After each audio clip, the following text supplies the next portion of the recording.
Lionel മെസ്സിയും വിരാട് കോഹ്ലിയും തമ്മിലൊരു സാമ്യമുണ്ട്. 18-ാം വയസ്സിലേക്ക് കളത്തിലിറങ്ങിയ ലിയോണൽ മെസ്സിക്ക് പക്ഷേ 34-ാം വയസ്സിലാണ് ഖത്തറിൻ്റെ വേൾഡ് കപ്പിൽ മുത്തം വെച്ചുകൊണ്ട് മിശിഹ ഉയർത്തെഴുന്നേൽക്കുന്നത്.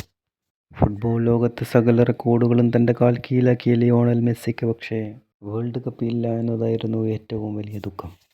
അതിനായി ലിയോണൽ മെസ്സി എതിരാളികൾ പോലും കണ്ടാൽ മുട്ടുവിറക്കുന്ന 11 പേരെ കൂട്ടി ഒരു പട്ടാളത്തെ സൃഷ്ടിക്കുന്നു. പിന്നീട് ആ 11 പേരും തൻ്റെ ക്യാപ്റ്റൻ്റെ സ്വപ്നം സാക്ഷാത്കരിക്കാൻ വേണ്ടി യുദ്ധത്തിനിറങ്ങുന്നു. സകല അടവുകളും പയറ്റിത്തെളിഞ്ഞ ആ 11 പേർ കൂടി ലിയോണൽ മെസ്സിക്ക് ആ സ്വപ്നം സാക്ഷാത്കരിച്ചു കൊടുക്കുന്നു. 34 വർഷത്തിനു ശേഷം 11 പേർ കൂടി മെസ്സിയുടെ ആഗ്രഹം സാധിച്ചു കൊടുക്കുന്നു. വിരാട് കോഹ്ലിയിലേക്ക് വരികയാണെങ്കിൽ ക്രിക്കറ്റ് ലോകം കണ്ടുപിടിച്ചിട്ടുള്ള സർവ്വ റെക്കോർഡുകളും നേടിയെടുത്ത ആളാണ് വിരാട് കോഹ്ലി. സച്ചിനു ശേഷം ആര് എന്ന ചോദ്യത്തിന് ക്രിക്കറ്റ് ലോകം നൽകിയ മറുപടിയായിരുന്നു വിരാട് കോഹ്ലി. പക്ഷേ IPLൽ ഇതുവരെ കിരീടം നേടാൻ പറ്റിയിട്ടില്ല എന്നതാണ് വിരാട് കോഹ്ലിയുടെയും റോയൽ ചലഞ്ചേഴ്സ് ബാംഗ്ലൂരിൻ്റെയും ഏറ്റവും വലിയ നിരാശ.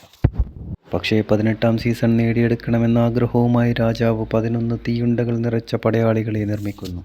രാജാവും പടയാളികളും കൂടി എതിരാളികളെ അടിച്ചമർത്തിക്കൊണ്ട് പോയിന്റ് ടേബിളിൽ 2-ാം സ്ഥാനത്തേക്ക് വരുന്നു. അവിടെ നിന്ന് കിങ്സ് 11 പഞ്ചാബിനെ ഒന്ന് പൊരുതാൻ പോലും സമയം കൊടുക്കാതെ ഫൈനലിലേക്ക് കയറി വരുന്നു.